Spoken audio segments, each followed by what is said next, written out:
Council of the District of Columbia and members of my administration. I am here to brief you on Washington, D.C.'s response to COVID-19. We are asking residents, businesses, and visitors to help us flatten the curve. We as a government are taking a number of steps to help guide that effort. Today, I want to announce that I am declaring both a state of emergency and a public health emergency in Washington, D.C. While this is an administrative action largely, it will give me more authority to implement and fund the measures that we need to monitor and respond to COVID-19 in our community. Specifically, this authority will give me, and not limited to this, but the ability to request federal disaster assistance, mandate medical quarantining of any person for which there is a probable cause to believe he or she is affected with a communicable disease, and the ability to make price gouging illegal. We also will have a few additional updates from members of my team, including Dr. LaQuandra Nesbitt, who is the director of DC's Department of Health, and Dr. Jennifer Smith, who is the director of our Public Health Lab, who will speak to you about new things happening in testing and provide more details. We will also be able to speak to you about our planning around DCPS. We announced earlier Dr. Louis Farabee, who is with us today and who is the Chancellor of DC Public Schools, announced that a Teacher Professional Development Day scheduled for next Friday, March 20th, has been moved up to Monday, March the 16th. And the reason for doing so is to give our educators the time they need to plan for how we will educate students through distance learning if we got to the point where we needed to close our schools. Additionally, today, DC Health recommended that non-essential mass gatherings, including conferences and conventions, be postponed or canceled through March 31st. Mass gatherings are defined as events where 1,000 or more people congregate in a specific location. We also recommend that any social, cultural, or entertainment events where large crowds are gathered also be reconsidered by their organizers.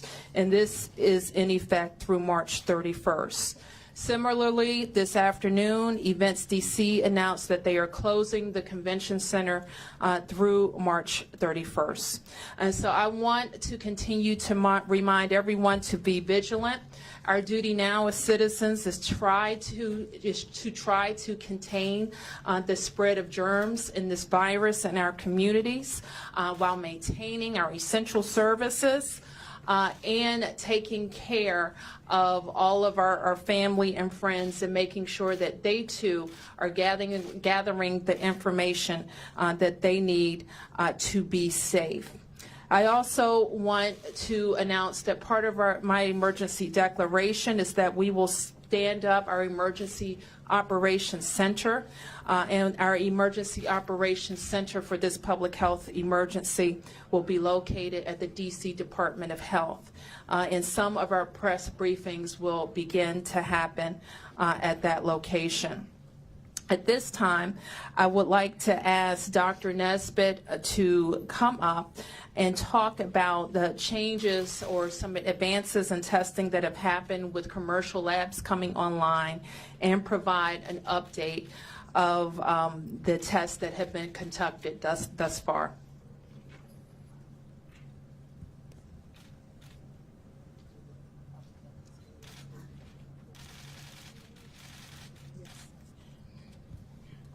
So thank you, Mayor Bowser, for your continued leadership as we continue to have an evolving response to the impact of COVID-19 on the District of Columbia. Pursuant to the mayor's efforts, or as the mayor's efforts today in declaring a emergency and a public emergency and a public health emergency, we also continue to have an evolving situation in the District of Columbia. We have a number of ways that we are working with our healthcare provider community, as well as ensuring that the healthcare provider community are using all of the different methods available for testing individuals, as well as using both the public health laboratory and commercial laboratories to have specimens tested when they have a patient who is presenting with signs and symptoms of COVID-19.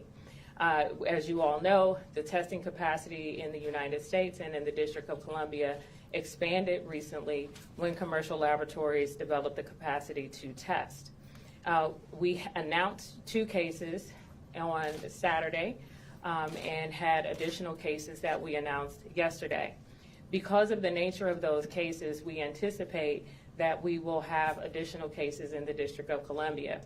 Today, we have identified 6 additional cases, bringing the total of presumptive cases in the District of Columbia to 10.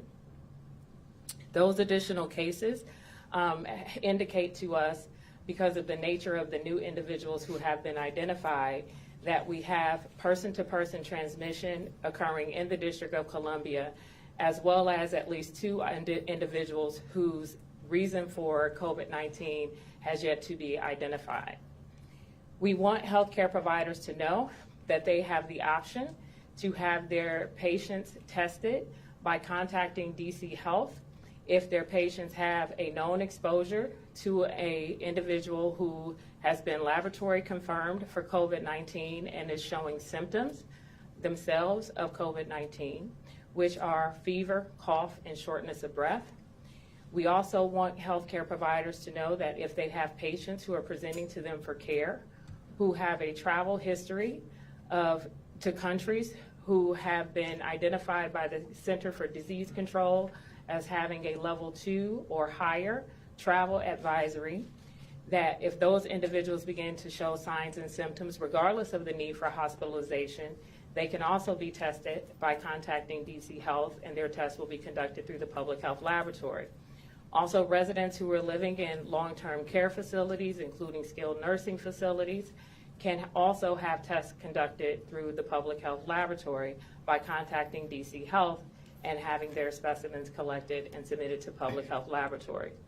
Any clinician who has a clinical suspicion for COVID-19 for their patient, meaning they have a patient who is in their healthcare facility, can have their patient tested by using one of the commercial laboratories. We know LabCorp and Quest are currently accepting specimens for patients who are receiving care in District of Columbia healthcare facilities without having to contact DC Health to do so.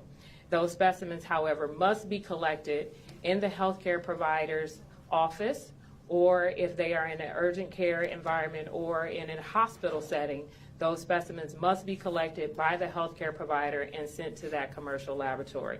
So there are a number of options and ways that healthcare providers can have their patients tested in the District of Columbia. So again, our current number of presumptive tests, positive tests in the District of Columbia and positive cases is currently 10. Thank you, Madam Mayor.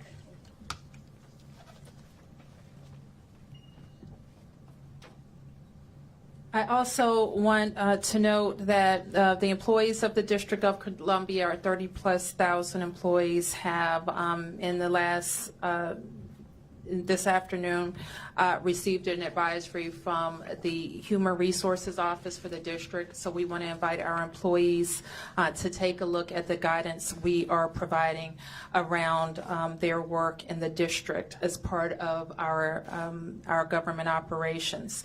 Finally, I want to note that we will be having a briefing call with our cultural institutions and nightlife and restaurant associations later in the evening to also discuss and answer any questions that they have of DC Public Health. So with that, we are able to answer a few questions. But before that, I wanted to ask the Chancellor of Schools to come up and just give a briefing of a quick statement about DCPS planning.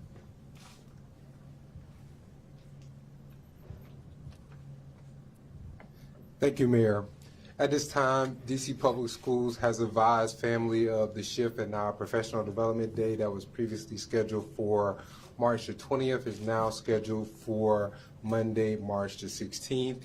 We have also been in contact with our after-school providers and also child care providers that were providing services for families on March 20th and now providing services on March 16th.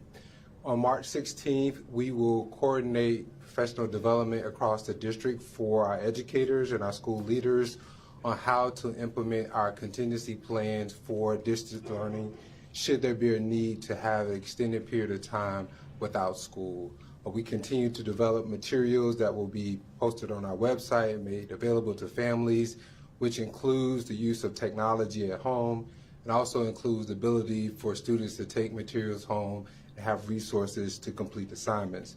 We're also in preparation for providing meals to families should there be extended time period without school as well to ensure that students and families have access to healthy meals.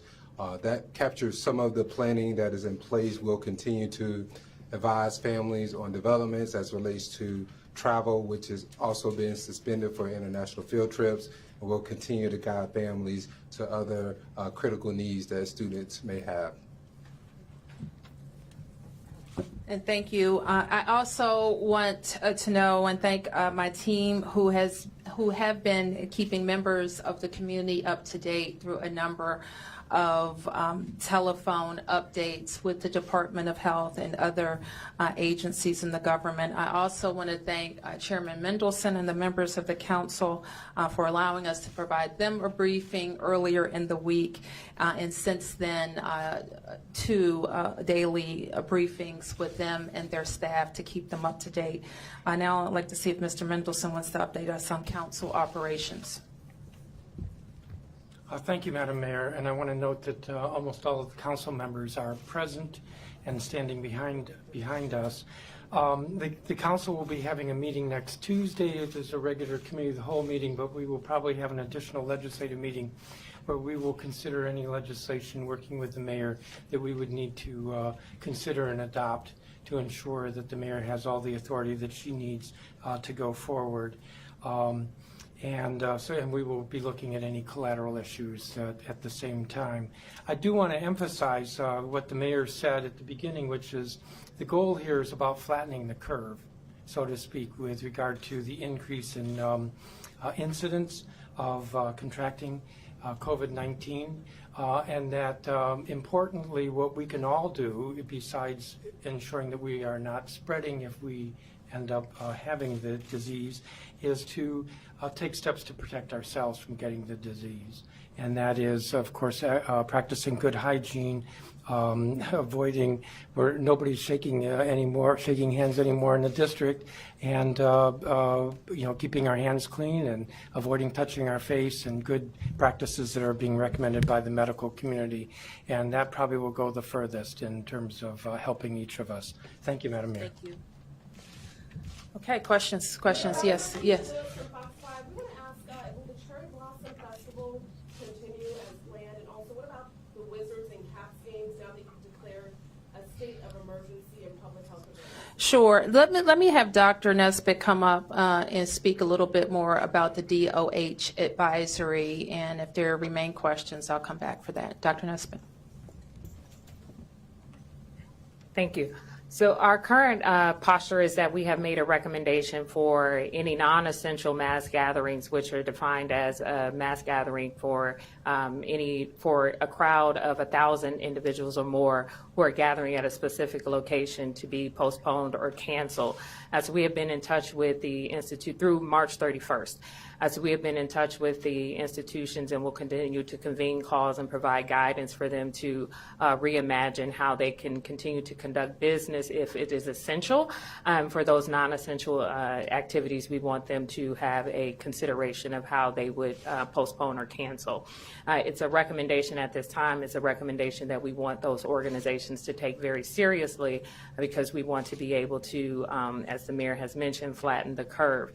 We also have a recommendation recommendation that for events that are less than 1,000, the social, cultural, and entertainment activities that anticipate a large crowd, that we would have those organizers reconsider hosting those types of events as well.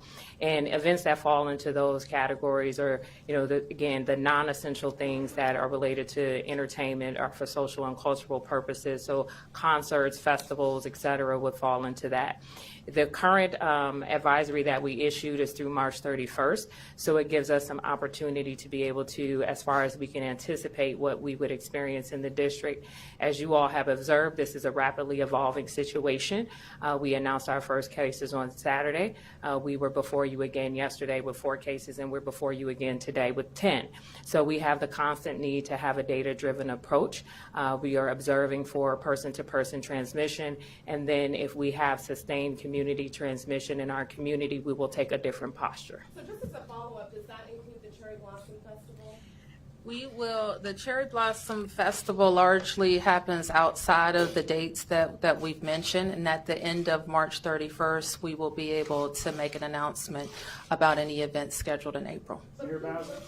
Yes. Bowser, does yours, by issuing the state of emergency and the health emergency, does it give you the power to order these venues to close down and to not have these events? And what is your message to Major League Baseball and NHL and NBA, who at least NBA and NHL have said they'll defy this. They're going to go ahead with their games. So I guess my 2 questions: do you have the power to make it mandatory? And 2, what is your message to these teams? So first of all, Mark, we're making it very clear that the science tells us that mass gatherings over 1,000 people doesn't help us reach our goal of flattening the curve and containing the spread of this virus. So we recommend against mass gatherings of 1,000 or more. Further, Dr. Nesbitt just explained that even smaller gatherings, if they're non-essential, they're social, they're cultural, they're entertainment in nature, you should also reconsider those. We will take the step now of all of the publicly permitted events that we permit. We're going to pull those permits. Most of the organizers, we think, are quite voluntarily complying with that. And we're going to have discussions with operators of our social, cultural, entertainment institutions so that they can get all the information that they need to help keep Washington, D.C. safe. But the answer to your question is yes, I could order a closure. So why don't you? Can I just follow up and ask why don't you take that step now? Why wait? Well, we're constantly evaluating. It's a fluid situation, and we will come back to you if we have other information to provide. Yes, Sam? Yes, Mayor. Well, a regular major gathering in the city is church. What do you have to say about the church in the city? Well, I think I'm going to ask Dr. Nesbitt to talk about all the social distancing principles that the CDC advises and that we also think apply to churches. Churches, as you know, as we know too well, there's also more direct contact with people, whether it's part of the Mass, it's the distribution of the Eucharist, it's the sign of peace, it's the Lord's Prayer. It's a lot of different things that happen in a church. And we know a number of congregations have already issued advice around that, and we continue to recommend that advice. So Mayor Bowser has articulated the guidance that we have provided to places of worship. And in the district in particular, we have looked at what our faith-based institutions configuration looks like. We have been in touch with them. We have hosted calls and town halls that have targeted them specifically for them to be able to ask questions. On the coronavirus.dc.gov, we have a section that is specific to places of worship for them to be able to seek specific guidance in terms of any adaptations they need to be able to make to their specific services. What is it? Tell us now. What So- are you recommending for church? It depends on the type of religion, and it depends on the types of things that happen in their services. So again, when we talk about mass gatherings, it is defined as 1,000 people or more gathering in a specific location. For any cultural, social, or entertainment activities that are non-essential that are less than 1,000, we are making a recommendation for them to reconsider. For faith-based institutions or places of worship, there are different types of guidance depending on the nature of their services and the nature of their activities that they can provide that reduces the risk of spread in their environment. Yes. Dr. Nesbitt, can you provide more details on the 6 new cases today, the ages and the suspected causes of transmission? So we have, at this time, we in an effort to have a commitment to the media, and knowing that we would be before you today, we have limited information because a significant contact investigation has to occur in order for us to have a lot of detailed information. I can provide some very high-level information about the 6 cases. There is a 59-year-old male with a travel history to a level 3 country, a 58-year-old woman who attended a conference where other positive cases have been identified, in the district, a 39-year-old male, yes, a 39-year-old male with a history of travel to a level 3 country, a 24-year-old male with no known exposure, a 59-year-old woman who is a contact to a previously identified case in the district, and a 69-year-old woman with no known exposure. So none of the cases have any apparent connection to Christchurch at this point? There is one of the cases has a known exposure to a previously identified case in the district. 59-year-old woman? Yes. And exposure to Christchurch? There is one of the cases, again, I have high-level information at this point. When we have additional information, we will make that available. Yes. And then Chancellor Farabee asked more questions about the school. What's your question? What's the threshold for closing schools temporarily or extended? And are kids, you just had the announcement about kids getting devices. Are they going to be able to take their devices home? Well, as Chancellor Farabee mentioned, we'll be doing some deep planning with our school staff on Monday to build on the work that DCPS has already done and making sure that all of our school level staff have that work. Mayor, I saw that the CDC is just giving DC $6 million, apparently to all the states. Do you know at this point what the city will be doing with this money, or do you have any ideas? Well, I will say, as part of our emergency planning, and Chris Rodriguez could say a little bit more, we've already separate the cost of our response across the agencies so that we know if there become federal funds available, how we could reimburse the agencies for their expenses. The funding that you're referring to is supplemental funding to the Public Health Emergency Preparedness Grant that the district receives annually. When the White House requested additional funding, it requests that each state receive 90% funding that is 90% of their previously approved award. And so they are in the process of continuing to provide additional guidance around that. And so the numbers that you are quoting is just 90% of what our previously approved award is. The activities are expected to closely mirror what we are allowed to expend resources on through the Public Health Emergency Preparedness Award, which are things like contact tracing, surveillance, data management, risk communication, those types of activities, laboratory, et cetera. So this is not really new money. Yes, it is new funding, but it is for the same types of activities. Yes, sir. Cyril William for AFP News Agency. Can you give us any details about the school closures and the meals you will provide to the children? Will there be in specific locations? We haven't closed schools, and if that comes a time where we need to close schools, we'll provide that information. Yes. Mayor, to punctuate the point, given the DC health guidance, would you bring any of your family members to any of these sports events that are ongoing, Caps, Wizards? I would not. Full stop. No exclusion. No. Yes. And And Mayor, is Events DC already, does the convention center already close, or is it gonna close at some Yes, date? let me ask Greg Odell, who is our CEO, to speak to the convention center issues. Thank you, Mayor. We are in the process of closing right now, so we made this announcement. We actually have 2 events that are in the building that will finish their show days today, and then we'll actually go through move out. And so by the end of tomorrow, no later than Friday, we actually will have suspended our operations. Thank you. Yes. Why the two declarations, declaration of state of emergency and declaration of public health emergency? What Yeah. are the- There's some authority that the public health emergency gives us specific to this incident that is necessary. Nothing else we can speak to.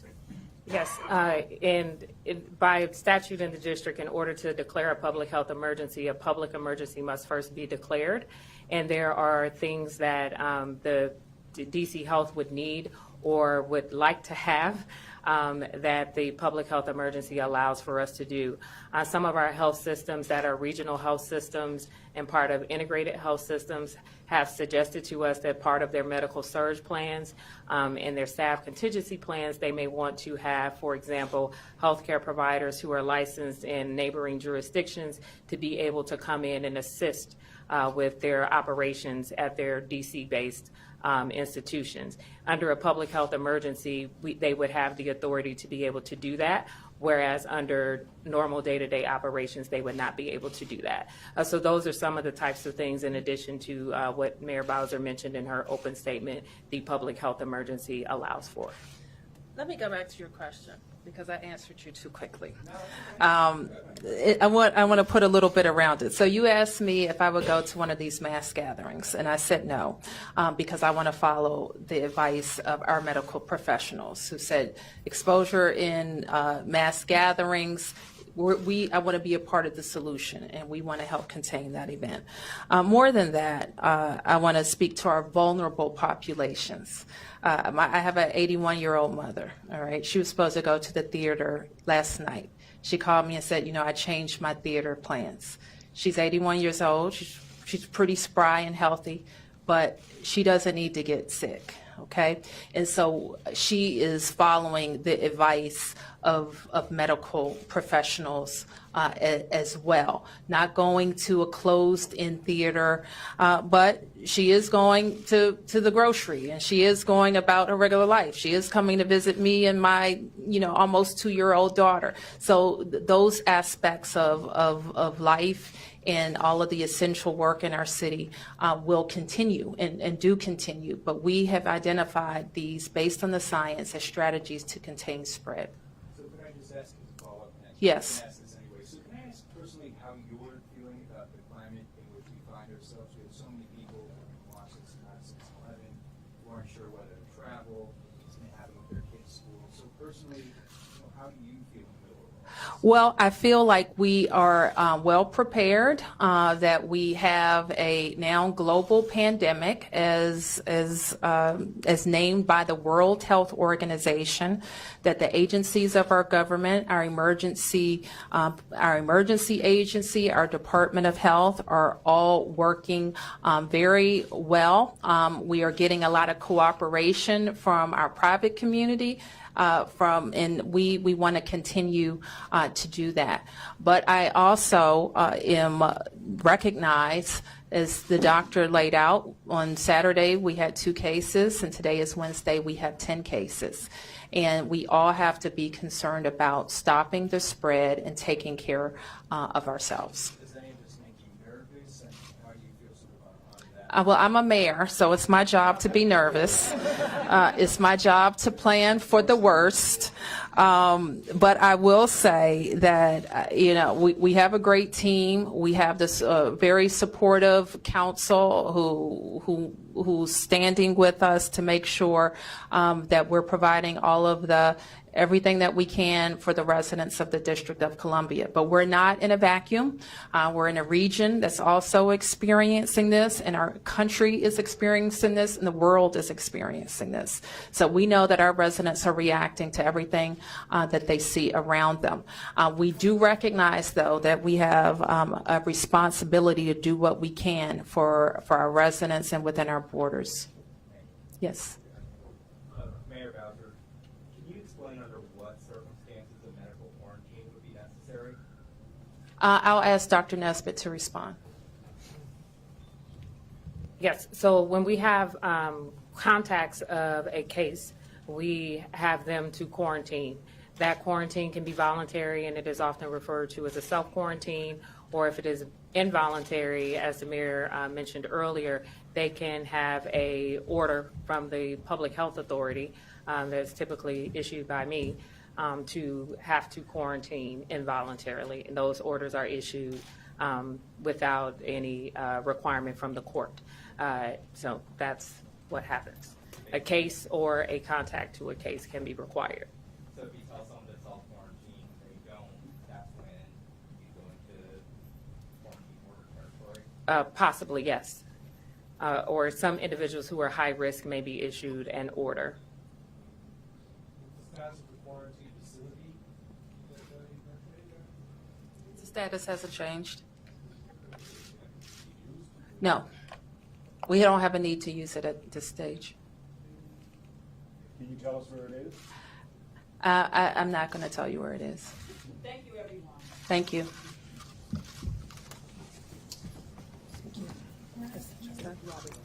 Some is still yours.